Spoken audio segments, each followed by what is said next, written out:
Your film is now ready to be shown.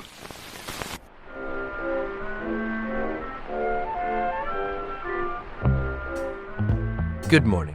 I'm Justin Hendricks, editor of Tech Policy Press, a nonprofit media venture intended to provoke new ideas, debate, and discussion at the intersection of technology and democracy. Now it is up to Congress to confront this egregious assault on our democracy. And after this, we're going to walk down, and I'll be there with you. We're going to walk down. We're going to walk down anyone you want, but I think right here, we're going to walk down to the Capitol. That was former President Donald Trump in his speech at the Ellipse in Washington, D.C. on January 6, 2021. I've spent a good amount of time studying and reporting on issues related to the January 6 attack on the U.S. Capitol and the extent to which media and technology platforms played a role in what happened that day.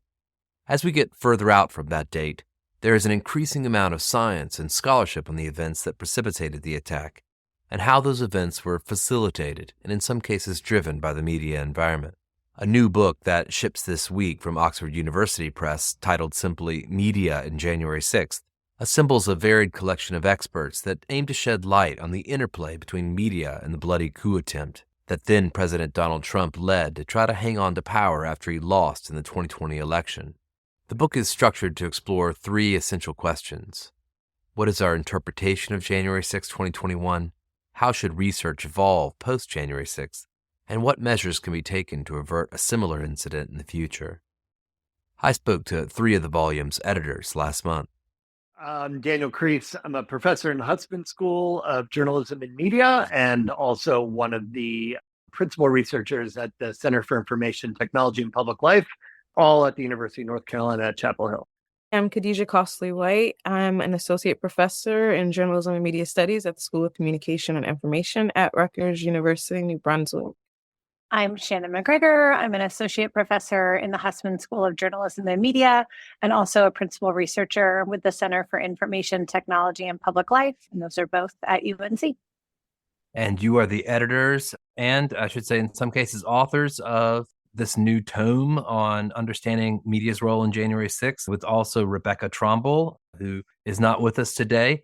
I want to talk a little bit about just the process of writing this book. It's coming out some 3 years after the attack of January 6, 2021. Scholarship takes a bit of time. When did this idea first come to you, and how long has it been coming together?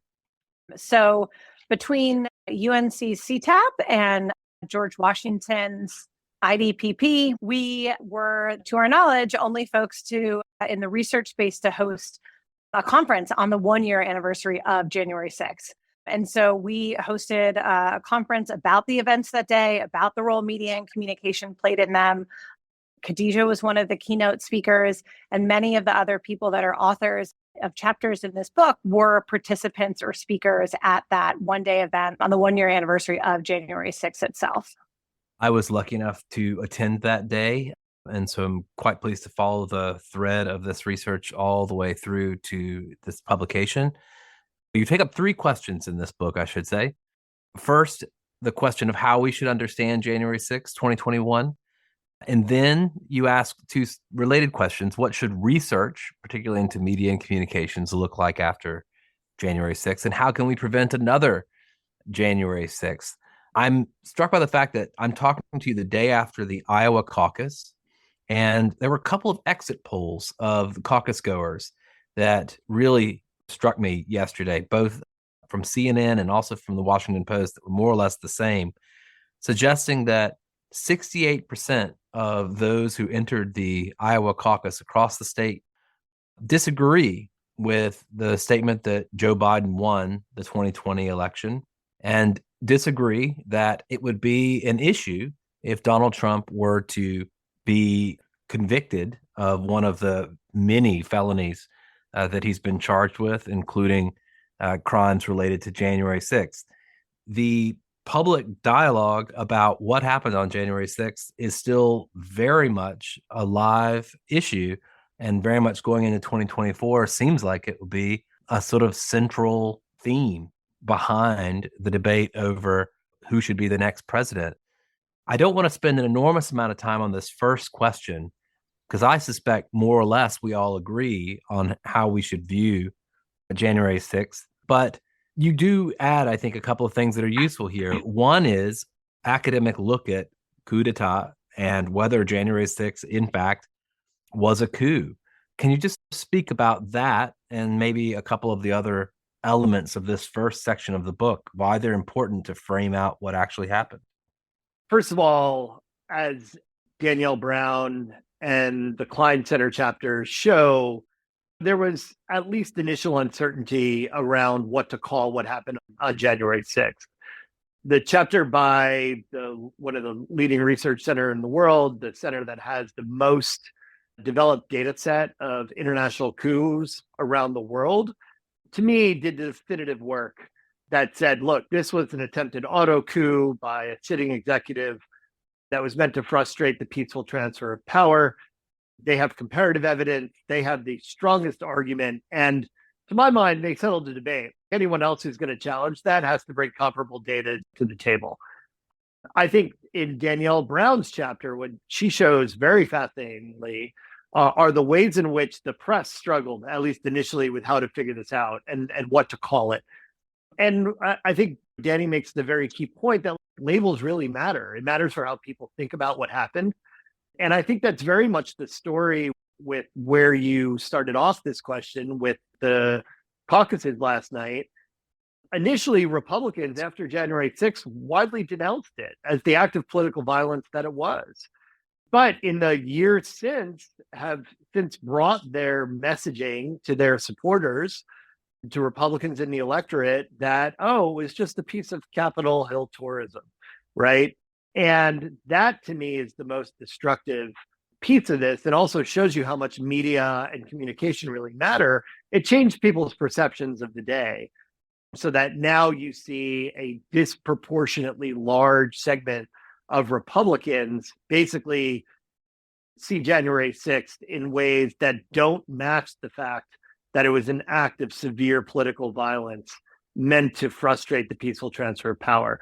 The other thing that I think, the last thing, and this is where I want to tee up Khadija, the other thing that I think the opening section of the book does really well is point to the fact that in a lot of media discourse, there was this portrayal of January 6th as this aberration, whereas a lot of the scholars in that chapter point to America's very violent history with democracy, right? So the coup in Wilmington, North Carolina, that overthrew a white and black government in the post-civil rights era by radical white supremacist Democrats, right?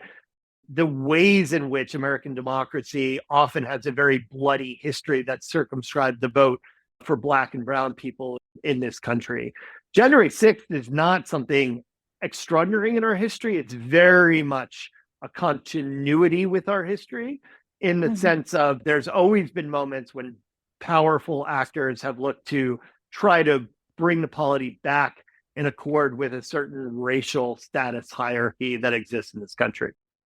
I would say one of the things we write about in the book is to really wrestle with the fact that the U.S. is actually a pretty young democracy, right? Not just because of 1776, but actually because of all of the disenfranchisement that we've had in this country and in the efforts to keep people from voting that have not ceased.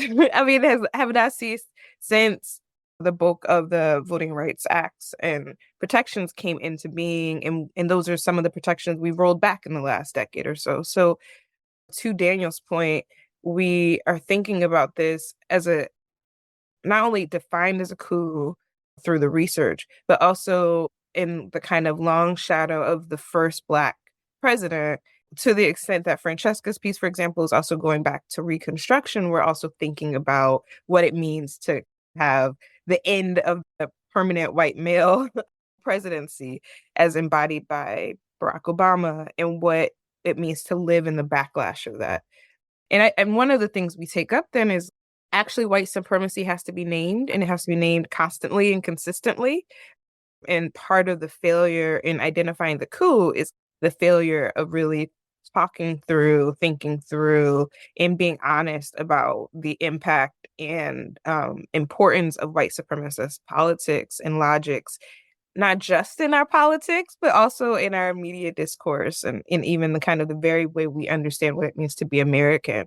And so one of the projects that I think almost every author, if they don't take it up directly, but take it up in some way, is wrestling with and really pushing people to think about is how racial politics informs the very notion of American democracy.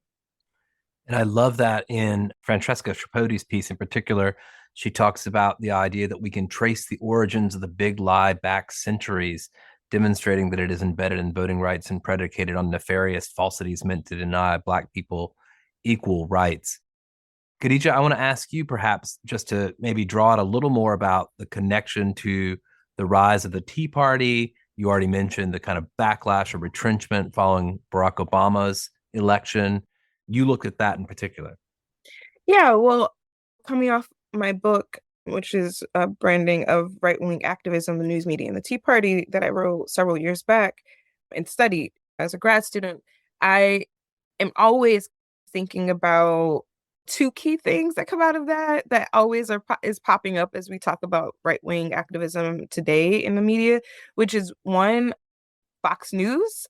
Fox News is a thing that Respect writes about Fox News. Lots of people are writing about the impact of Fox News. But for me, it's about the way in which Fox News gets treated as a legitimate media actor, even as we are constantly and consistently calling it out as a source of disinformation, of white supremacy, and of state, like, functioning as state media in a lot of ways. And so in propagandist media. And so even as that happens, we still have Megyn Kelly moving to NBC or Chris Wallace moving to CNN. And so even as we talk about it as a propaganda outlet, we don't treat it as such. And in that way, it's really easy for right-wing voices to funnel conservative rhetoric, talking points, ideas through Fox News and then platforming them across all outlets, basically, not just in television, but in New York Times and all sorts of stuff. So we've seen this recently, for example, with Christopher Rufo, the rise of the kind of anti-CRT campaign. He gets in my book, what I found was that the Tea Party rises within op-eds first, and that's the first way that they get platformed and get treated as a legitimate political entity and even a political party. And you see the same thing happening around Christopher Rufo. So, in the last 2 or 3 weeks, he has a op-ed in the Wall Street Journal taking credit for coming after Claudine Gay and getting her fired from Harvard. But you also see that in previous instances. So for me, the link to the Tea Party is what's happening with Fox News.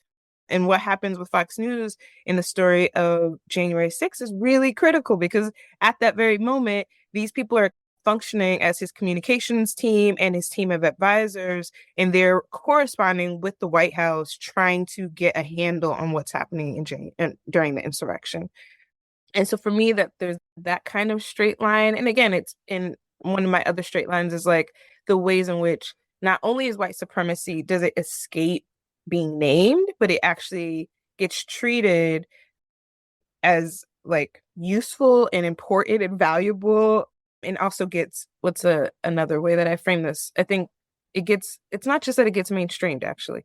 It's that white supremacy gets upheld. And that's the thing. So one of the examples I use in my chapter is a white woman who is an insurrectionist who is at the insurrection outside of the Capitol. She's at the Capitol and she is describing the experience of it. But she gets introduced as like a lovely grandmother, a former public school teacher. They have all these like really nice photos of her with her family and her school. And then she says a lie, which is it was a very peaceful event that brought people together, right? So if you only have her version of January 6th on this anniversary, you get a very a kind of sense that all of the hullabaloo is something that we all invented, despite the fact that it's something we all witnessed live across the nation. And that is not followed up with a challenge, that piece. In fact, what it's followed up with is like a Bernie Sanders Black woman supporter who doesn't get pictures, doesn't get photographed, doesn't get named in relation to her family or her community. And so in that moment, it repeats to me what I'm constantly trying to say around white supremacy. I can connect some of the themes in your answer to some of the other chapters in the book. Young Kang's look at right-wing media, which concludes it's better to move beyond the partisan media idea and understand entities like Fox as political organizations primarily that, quote, trade in narratives and symbols and engage in actions designed to achieve political objectives. Certainly one thing that's happened, I assume, since you all moved forward with this book is all of the details that came out of the Dominion voting case and the literal emails between White House officials and Fox News executives and others that really do bring these ideas to light.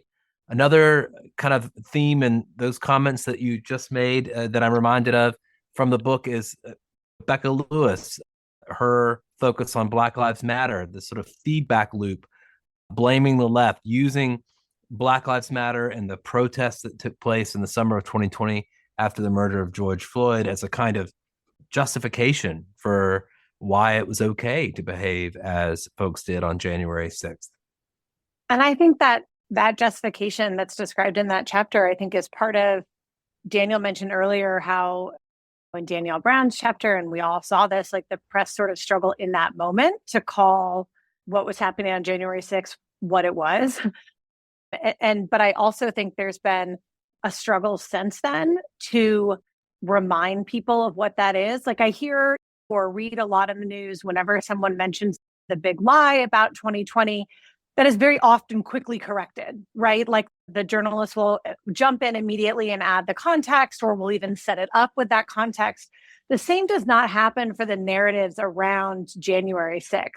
We don't see those same sort of corrections reminding people that it actually was a violent, attempted coup, and that it was this event, like Khadijah just said, that we all saw, and there's been this rewriting of a narrative by political actors, but it's not being challenged by the press in the same way that we have seen other sort of similar partisan propaganda lies being challenged. And I think that's one of the important problems that points to some of this polling that you mentioned, the exit polls. This is something that there was some polling that came out around the anniversary of January 6th that suggested more Republicans think that it was no big deal now as compared to shortly after it happened, which shows these are not all just people who are only getting their messages directly from politicians. This is mediated, right? And by the press not challenging this and by not correcting the record for the things in many cases that they themselves witnessed, I think is a real failure to hold accountable those who were a part of what happened on January 6th. If I could just add just one thing to that, because I think, Justin, you were right in pointing to some of those other chapters. I think in a lot of research and a lot of public discourse, we tend to think about people who believe in the big lie, people who see January 6th as peaceful, happy moment, as being a lack of something, right? These people are just lacking information that the election wasn't stolen. They're just lacking information that the assault on the Capitol was violence. But I think if there's one thing these chapters show is that ignorance is something that's actively produced. And it's actively produced through a conscious strategy among right-wing media to propagate false narratives that benefit them electorally, it benefits them politically, it benefits them economically, to have people be ignorant or to have people hold wrong estimations of what actually happened on January 6th, what happened during the voting in 2020. These are concerted efforts that take shape through media, orchestrated by political elites for strategic political gain. And I think if there's any sort of big takeaway, at least as I see it, to the volume, it's that, right, the ways in which media get used as a strategic tool to produce favorable economic and political context for right-wing actors has to be a central part of the story. Disinformation is a strategic tool. It is a tactic in pursuit of political power. And in this context, political power by a predominantly white political party looking to secure white political interests. And your comments there remind me of Dannegal Young's chapter, which focuses on just how central identity is to acceptance of the big lie and narratives about the stolen election. I have in my notes this quote from that chapter. What we witnessed on January 6th was the culmination of these phenomena, a complex and uniquely American engine that integrates conservatives' ideological, racial, religious, and cultural identities, puts them through a distillation apparatus, then draws upon the resulting emotionally responsive mega identities again and again. That feels like what's going on right now.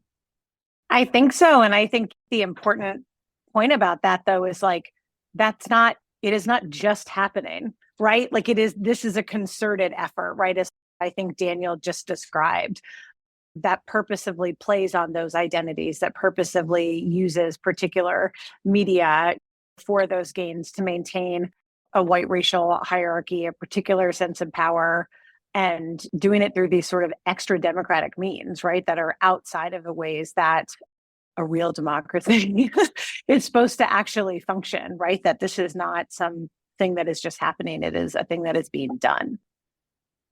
I want to talk a little bit about some of the other chapters in the second part of the book. Sylvia Weisbord, in particular, looks at the degree to which digital organizing has been used by these right-wing movements, and I think adds a kind of useful corrective to the sort of still very present narrative around social media that it is fundamentally a democratizing force.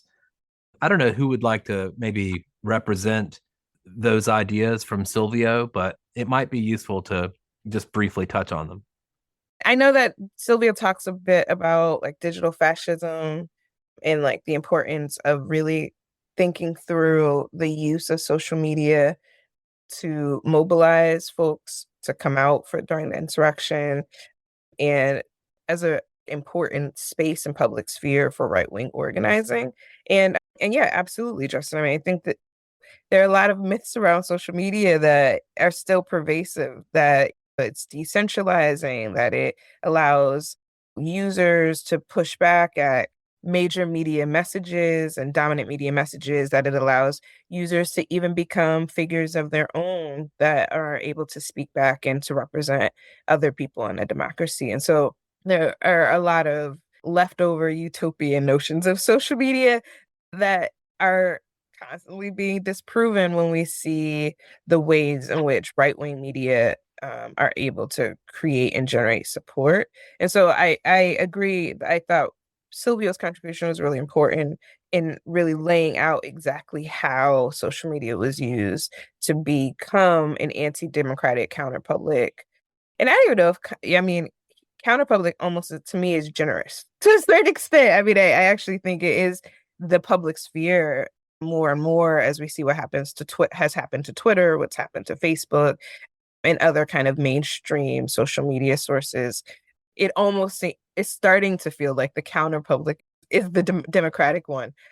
But, Silvio is really trying to lay out how we have to think and really treat online media as not just a spot where right-wing rhetoric flourishes and not just a key organizing tool, but actually the way in which like high up media actors and political practitioners, politicians and officials are actually able to create another centralized space by which they can disseminate their messages and recruit people into thinking along the same lines. And that it's not just these natural grassroots folks, which links again to what I tried to talk about with the Tea Party, that it's actually a really strong demonstration of how people are able to co-opt and use social media and other digital tools to centralize a message as opposed to decentralize it.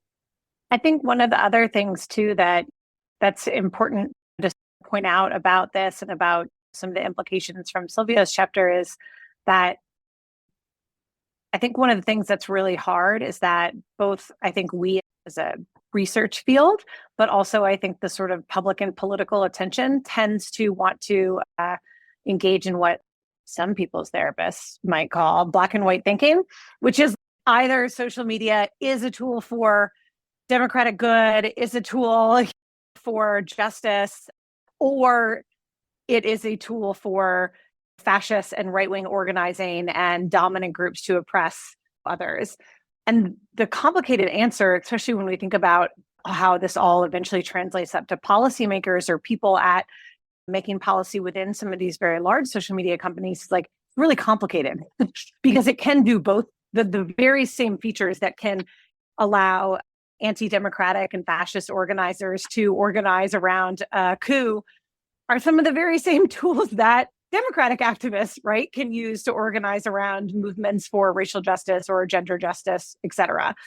And so I think that makes it really complicated, but I think we have to deal with those complications. And I think that gets complicated for policymakers, right? Because we want an easy solution that can say, well, if we change this one thing, then it won't be, a problem that's just on social media anymore. I want to ask a couple of questions about another theme that sort of runs through the book in different ways, which is how we understand the relationship between media, information, disinformation, and political violence. Alice Marwick focuses on this. She says the links between disinformation and political violence are increasingly clear. This is also, Daniel, I think, a subject of your chapter. How do we understand what groups perceive their power and status under threat, that they're willing to engage in political violence?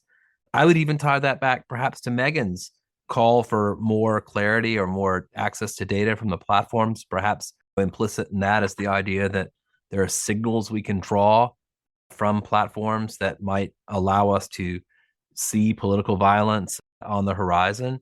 How do we think about the relationship between sort of media, political violence, and I guess our ability to somewhat analyze at great scale the dialogue, the discourse amongst different groups of people that may lead to political violence?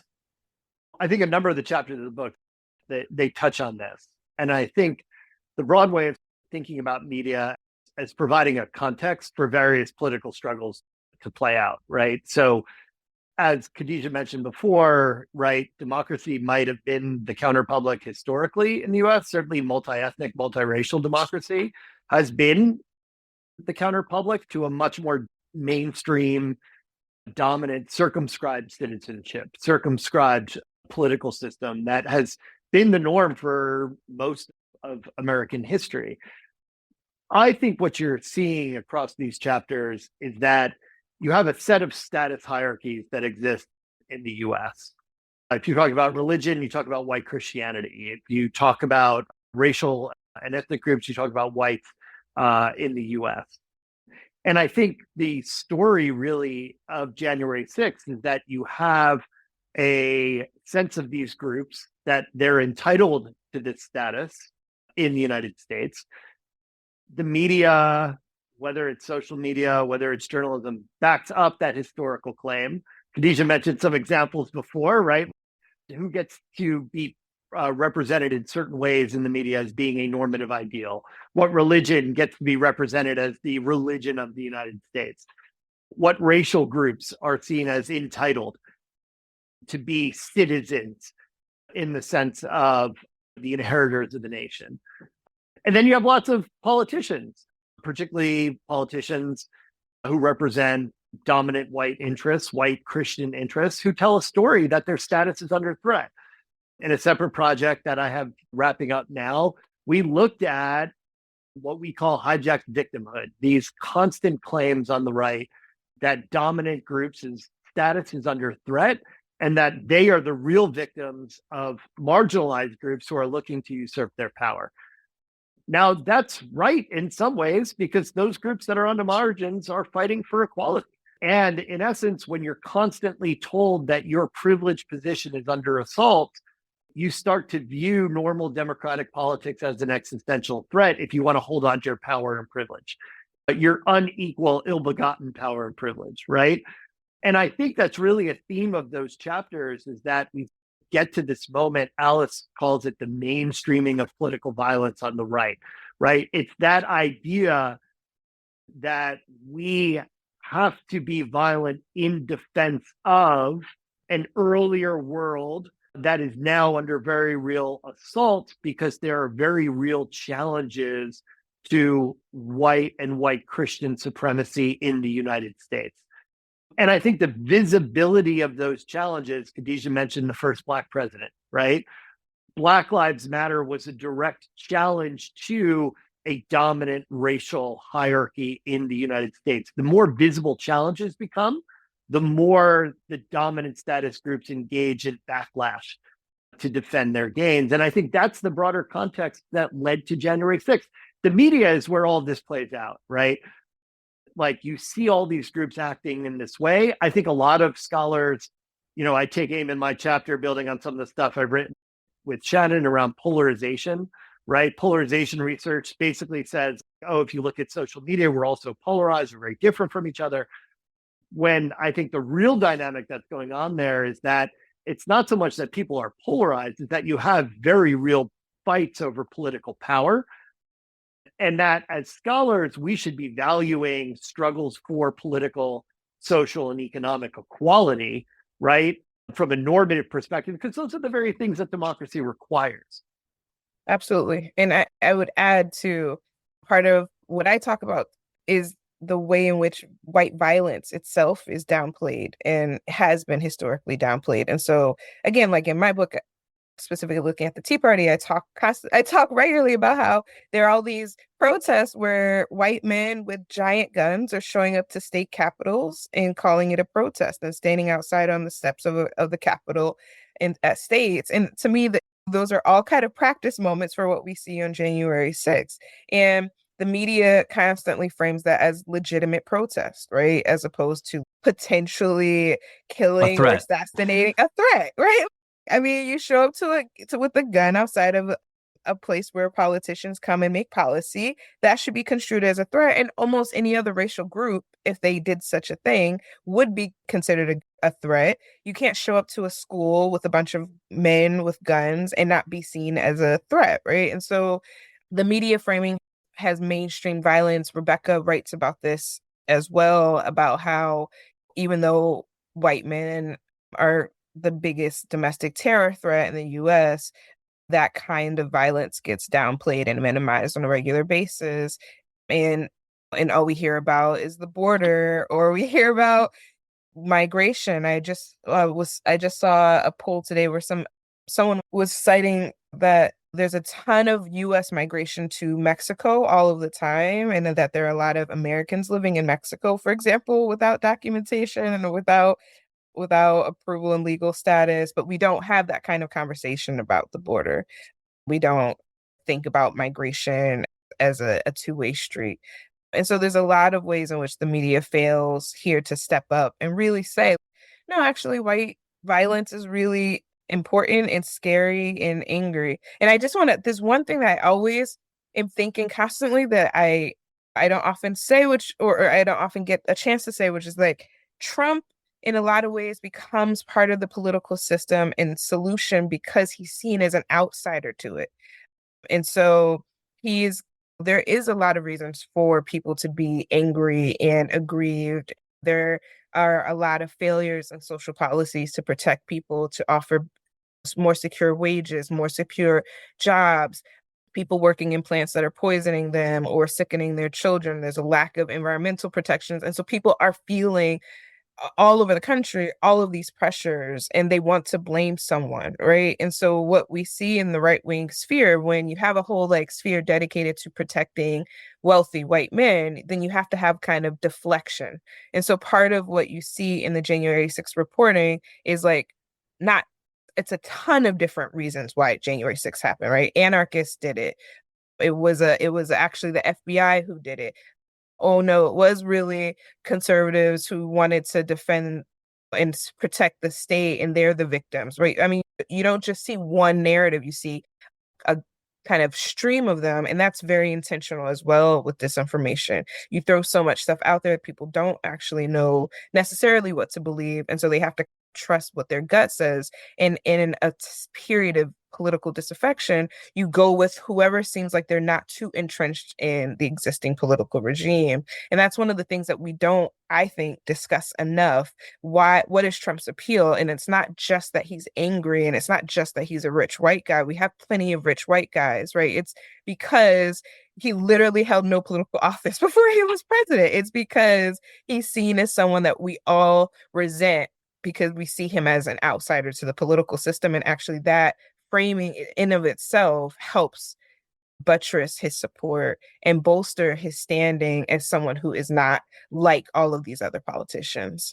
And which is why he's so forgiven for all of the things that makes him clearly not competent to be president, but it's because he is not one of the kind of mainstream. And that links with a thing that we never talk about, which is like even Bernie Sanders had a lot of right-wing support in the 2020 election early on during the primaries. And part of that, again, I think is because of the way in which Bernie Sanders is positioned as an outsider politically. Some of those ideas you just discussed also call to mind Meredith Clark's chapter, her call for reparative journalism, which would refocus journalism on laying bare historical injustices and other injustices across American society. Perhaps if journalism were doing a better job at explaining the root causes of the types of problems that you just described, there might be better recourse. Listen, this is a show about tech policy. We haven't really talked about social media platforms from a policy perspective yet. Got to ask, this last section of the book, you do have a couple of comments on what tech companies should take away from January 6th. Probably setting up Daniel here in the last 3 minutes he's got. But if you're people running TikTok or Facebook, or let's say that perhaps someone at X still cares about these types of issues, what should you do? I would say a few things, and this is really building on some of the thinking that I've been doing with Shannon and others around democracy-worthy journalism and democracy-worthy tech policies, right? So the first thing that I would say is that tech companies should have very strong democracy-protecting policies on the books. That means that people who are running for office should not be able to undermine their own electoral accountability at the ballot box, right? So just to go back in time and remember, before January 6th, Trump had spent months, if not years, questioning the results of the election, right? This wasn't something that came out of nowhere. It was enabled. It was enabled by Republican elites at all levels of office. It was enabled by journalists who repeated those lies, strategic lies, designed to weaken accountability or open the door for his supporters to question the vote. And it was enabled by platforms who let Trump repeatedly violate their policies, in part because they had very interpretively flexible policies, in part because they didn't want to take action from a sitting president. You saw in 2020, they really struggled with where to draw that line. And then ultimately, after January 6th, all the major ones deplatformed Trump, but we never had to get to that point. I mean, there could have been months before that when companies took very strong action against him, in part because it was clear that this was part of a strategic attempt to undermine the public's faith in the vote. So that would be the first thing I would say, is that they should have very strong democracy protecting policies that look to have a very low threshold of things that would undermine public confidence in elections and the peaceful transfer of power. The second thing that I would say is that companies should have race conscious, not race blind, color blind policies when it comes to thinking about where to enforce threats to the election. The reality is that in the United States, we have a very long history of voter suppression targeted at certain groups, right? And therefore, platforms need to police content that's designed to stifle the voices of people of color, that's designed to mislead people of color, or that's designed to provoke certain groups, certain dominant groups, into political civil violence, right? And in essence, what platforms have done before this point is just have this colorblind set of policies that sort of lay out as if everyone's on the same equal playing field, everyone should be able to say whatever they want to say. That doesn't account for the fact that people's speech has very different consequences depending on where they sit in a social and political hierarchy, right? But I mean, I think like the big takeaway here is like clear policies that are effectively enforced, and there's a clear bright red line around any attempt to illegitimately undermine public faith in an election or illegitimately seize power, undermine accountability at the ballot box. And they have to get more comfortable calling balls and strikes. They are not neutral technologies. They're providing a megaphone to certain political elites and social elites. And those elites should have a higher threshold of what they can say because they have outsized effects on the American and other electorates around the world, heading into a year when we have an extraordinary number of elections in countries around the world. I would just add one thing to that, which is that they need to have really clear definitions, platform tech policy around what is anti-democratic behavior, what is political violence, and then do to it what Daniel suggested, apply them to not everyone the same way, apply them to those with power with the strictest sort of way of interpreting it. Khadija was talking earlier about how the media minimizes sort of white violence and exaggerates the violent potential of folks from other sort of racial or ethnic groups. Very early on in Trump's campaign to become president in 2016, he used violent political rhetoric, right, in his announcement. And then I think it was weeks later, he said, I could shoot somebody right on Fifth Avenue. I think taking that seriously, whatever platform it happens on, is what some of these platforms need to do. Take seriously the political violent threats that especially leaders make, rather than giving them much greater latitude to express those things in the name of some wild interpretation of freedom of expression, I think is the nicest way I can put that. And if I add anything to what both Shannon and Daniel just said, which is like, some of the stuff is like clear.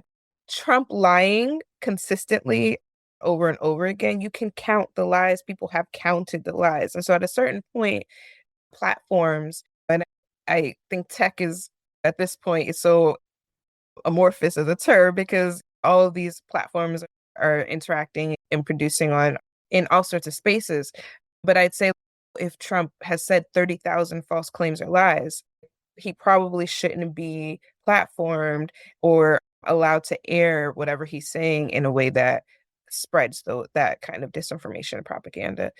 And we can apply that kind of a rule to all sorts of political actors, because a big part of what's happening now is that these folks know that they can lie and that their messages will get to the people that they want them to get to. Daniel mentioned this earlier, but a bunch of these social media platforms not only deplatformed Trump in the wake of January 6th, but also in the run-up to 2020 and then after had these like pretty robust for them, like electoral integrity teams, right? Where they were really having teams of researchers and policymakers focused on this. And now all those teams are for the most part gone. And some of the policies that those teams were working on are gone. And this has implications not only for our own country, but in this year where we're having a multitude of elections around the world. And Daniel has written about this with Katie Harbath about how those rules have been rolled back. Those teams have been dispersed at a time when we need them more than ever. I want to ask you just a last question here, and that's about the context in which you're putting out this book. A lot of researchers are under fire for studying right-wing efforts to undermine the 2020 election, for studying generally the problem of mis and disinformation on social media and across the media more generally. I like the words of Lisa McPherson from the civic society group Public Knowledge, who says that we're seeing every political and legal tool being used to preserve the ability to use network disinformation as a political strategy. Probably there will be somebody who looks at the transcript for this podcast or reads your book who says, this is a politically motivated, what you've done here, calling out these things. How do you think about the context in which you're doing this work? How has it been affected by this campaign?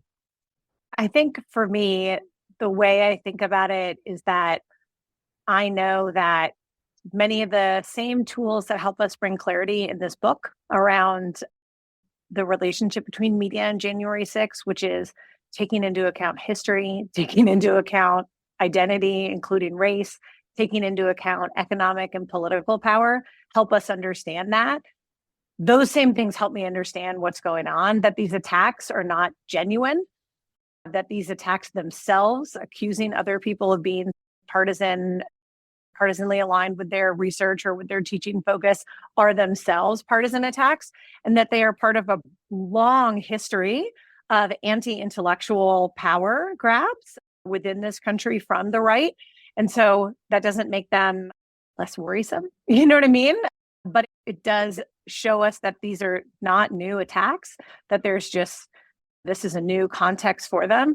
And it's been a long project of the right in this country to attack intellectual institutions in the same way that it's been a long project to attack equal representation in terms of voting rights and et cetera. And so for me to contextualize it through that helps me understand it as less of a acute crisis and one that is just another symptom of these very long projects. It doesn't make it less worrisome. It doesn't make it less hard, but it makes it more understandable and make me think about how we can resist that, because we are not the first people to have to resist this very particular sort of anti-intellectual attacks. I think that was a perfect answer. Mine would probably be much shorter, which is, if someone is to accuse me of being pro-democracy and to be against white supremacist violence and white supremacist power grabs that exclude the kind of beauty and importance of diversity in our country, then I'm all here for it. And I am fully willing to take on the pro-democracy mantle if that, in fact, is where we are in the current political landscape. Amen. That's a good place for us to end, I believe. This book's called The Media and January 6th. It comes out as a part of a series from the Journalism and Political Communication Unbound, and I would recommend my readers to it. Shannon, Daniel, Khadija, thank you so much for joining me. Thanks for having us so much. Great. Thanks for having us, Justin. This was great.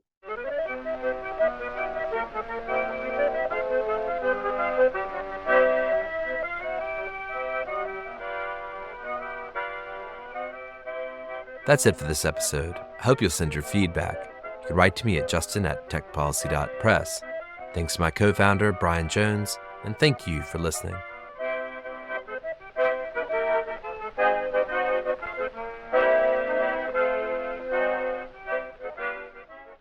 Tech Policy Press.